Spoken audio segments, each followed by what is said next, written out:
सीधी सी बात है, सीधा सा सवाल है। आर्मी का एक जवान, सेना का जवान, बीएसएफ का एक जवान जब सोशल मीडिया का इस्तेमाल करता है अपनी शिकायत को रखने के लिए, तो क्या उसे अनुशासनहीनता ना माना जाए? और उससे सीधा लगता हुआ सवाल ये कि अनुशासनहीनता उठाने का मौका दिया किसने, इसके लिए जिम्मेदार कौन है, इसी पर हम बहस कर रहे हैं। जीवीएल, आपने ये कहा कि एक प्रॉपर तरीका है, एक प्रॉपर मैकेनिज्म है। अगर आपकी कोई शिकायतें हैं तो आप अपने अफसरों को बता सकते हैं, उनको खत लिख सकते हैं। अभी अभी मेरे रिपोर्टर हैं, सीनियर रिपोर्टर है मनीष शुक्ला, जो कि डिफेंस कवर करते हैं, वो मुझे एक लेटर भेजते हैं जो कि 2014 में माननीय गृह मंत्री महोदय को भेजा गया है। उसमें मैं कोशिश करूंगी कि लेटर आपको दिखा पाऊं, लेकिन उसमें जो बहुत इंपॉर्टेंट बात है, वो साहब ये लिख रहे हैं कि मेरा नाम है विनोद कुमार गोस्वामी और मैं 17 वर्षों से सेवाकाल मेरा लगातार चल रहा और प्रगति पर है।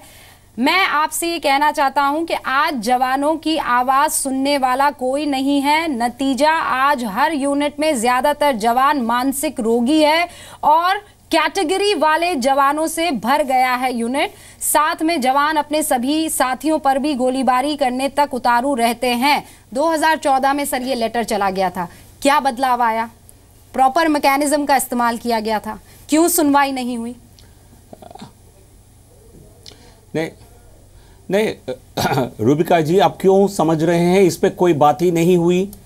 क्योंकि सिस्टम में काम करने का कुछ तरीका होता है। यदि किसी जवान ने ये चिट्ठी लिखा है तो जरूर इस लेटर का इसका क्या संज्ञान है, इस संज्ञान में लेकर के क्या जवाब लेना चाहिए, क्या इसका क्या रिजोल्यूशन हो सकता है, इस पे बिल्कुल कार्रवाई हुआ होगा। ऐसा कोई पत्र बिल्कुल अनरिकॉग्नाइज्ड वे में, बिल्कुल अनकंसिडर्ड वे में इग्नोर किया जाता है, ये कहना ठीक नहीं है।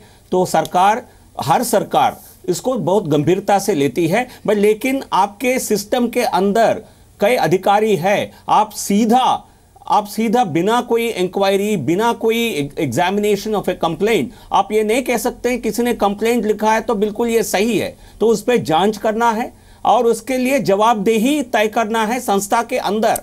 आप देखिए किसी भी ऑर्गेनाइजेशन में, अब जब हम आर्म फोर्सेस की बात करते हैं, सीधा पुलिस फोर्सेस की बात करते हैं, तो सीधा गृह मंत्री इसका रिजोल्यूशन नहीं करेंगे। उसमें जो भी अधिकारी है कंसर्न, उनसे जवाब मांगा होगा, उनका जो भी विचार है उस पर लिया होगा। ऐसा बिल्कुल असंभव है कि सरकार लेटर्स को संज्ञान में लेती ही नहीं है। आज ये तस्वीरें हमारे सामने नहीं होती ना, और हमारे पास तो फौज से ही 2 वेटरन्स यहाँ पर मौजूद हैं, उन्हीं से मैं इसकी सच्चाई जान लेती हूँ। सबसे पहले पीसी आर्या साहब, जो बात जीवीएल कह रहे हैं कि ऐसा नहीं है कि हम एड्रेस नहीं करते हैं इशू को या उसका कोई सोल्यूशन नहीं निकालते हैं, अगर ऐसा है तो फिर ये तस्वीर क्यों आ रही है हमारे सामने? मैकेनिज्म कहने को है, फोर्स है, फौज की तरह कमांड दी जाती है, कमांडेंट के मूड पर डिपेंड करता है। ये ग्राउंड रियलिटी है, 22 साल मैं उसे झेल के निकला हूँ। अब इसे किसी भी तरह से कोई भी समझे, मैं उस पर नहीं जाना चाहूँगा, बट हकीकत यही है। कमांडेंट महोदय की इच्छा है तो उसका रिड्रेसल होगा, उनकी इच्छा नहीं है, नहीं तो नहीं होगा। सर वो राजा आदमी है क्या? बिल्कुल राजा है। आप आइए कभी बटालियन में चलिए, मैं आपको दिखाता हूं। जब कमांडेंट किसी रास्ते से चलता है, जवान छुप छुप के जाते हैं इधर उधर, जवान उसको फेस नहीं कर पाते हैं। एक फ्रेंडली एटमॉस्फेयर नहीं है, स्लेवरी एटमॉस्फेयर है। एक जवान डरता है, कमांडेंट ने देख लिया तो मुझे सजा देगा, यह हकीकत है। 70 साल आज़ादी के हैं, नियम वही चल रहे हैं अंग्रेज़ों के समय के। कुछ बदलाव की ज़रूरत है।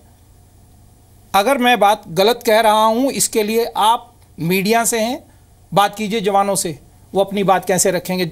एक कमांडेंट को देख के, डीआईजी को देख के जवान छुपता क्यों है? सबसे बड़ा सवाल। उसे उम्मीद नहीं है, क्योंकि सिस्टम मैकेनिज्म की जो ये बात कह रहे हैं महोदय, ये नेताजी हैं, इन्हें नहीं मालूम है। पर मेजर आर्या, आपके तो एक्सपीरियंसेस बिल्कुल अलग है। आप कहते हैं बहुत फ्रेंडली एनवायरनमेंट है, मैं आपको बताता हूँ। और पीसी आर्या साहब कह रहे हैं कि ये तो बिल्कुल अंग्रेजों वाला मामला है। हाँ, ये पीसी आर्या साहब जो हैं ये सीआरपीएफ से हैं।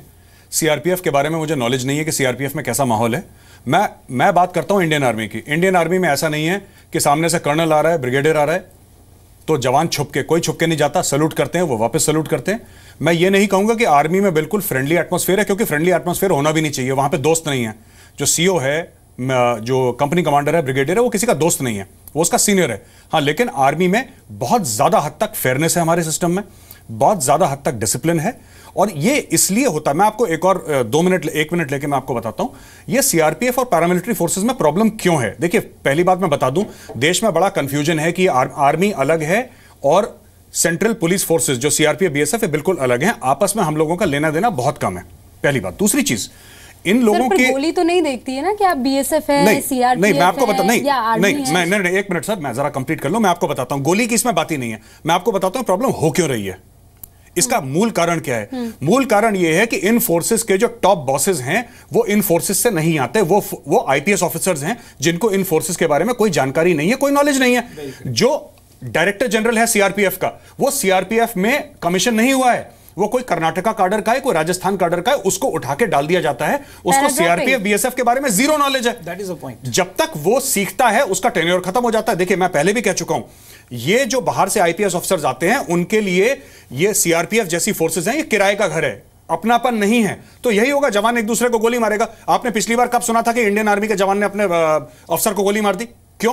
क्योंकि हम लोग एज एन ऑफिसर जब हम छुट्टी के लिए अप्लाई करते हैं तो सबसे पहले हमें सीओ को बताना पड़ता है कि हमारे कितने % जवानों ने छुट्टी काटी है। जब हमारे जवानों ने अगर 70-80% ने छुट्टी काट ली, तब हमारा हक बनता है। पहले जवान खाता है बॉर्डर पे, तब हम खाते हैं। इसलिए हमारे यहां प्रॉब्लम्स काफी हद तक कम है। समान, आप कह रहे हैं सब समानता है, लेकिन समानता देखिए, समानता नहीं हो सकती रैंक में नहीं, रैंक में नहीं, लेकिन हाँ बिहेवियर में, yes, there is a more human behaviour, lifestyle में, हाँ, वहां पर जीने के तरीके में, मैं भी बंकर में रहता हूं, जवान भी बंकर में रहता है, सेम रोटी खाते हैं। हाँ सर, हाँ सर। मैं गौरव साहब की बात से इत्तेफाक रखता हूं। एक तो जो टॉप लीडरशिप है वो आईपीएस की है, this is very correct. Secondary leadership के बाद बटालियन का जो माहौल है यहाँ पर फ्रेंडली नहीं है, पैरामिलिट्री के अंदर बिल्कुल भी नहीं है। इसमें कोई भी दो राय नहीं होना चाहिए। खाने का, बिहेवियर का बिल्कुल अलग है।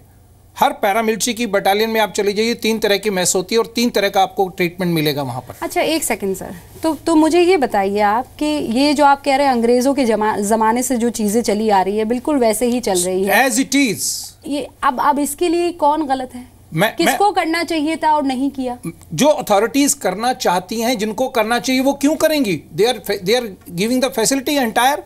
मैं राजा हूं, मैं क्यों नहीं? मैकेनिज्म बदला जा सकता था, बिल्कुल बदला जा सकता है। क्या सरकारें बदल सकती थी? नेता बदल सकते थे? सभी के हाथ में है ये, लेकिन किसी की इच्छा नहीं है। कारण मैं एक सोसाइटी की बात रखना चाहूंगा, माफी चाहता हूं किसी को बुरा लगे।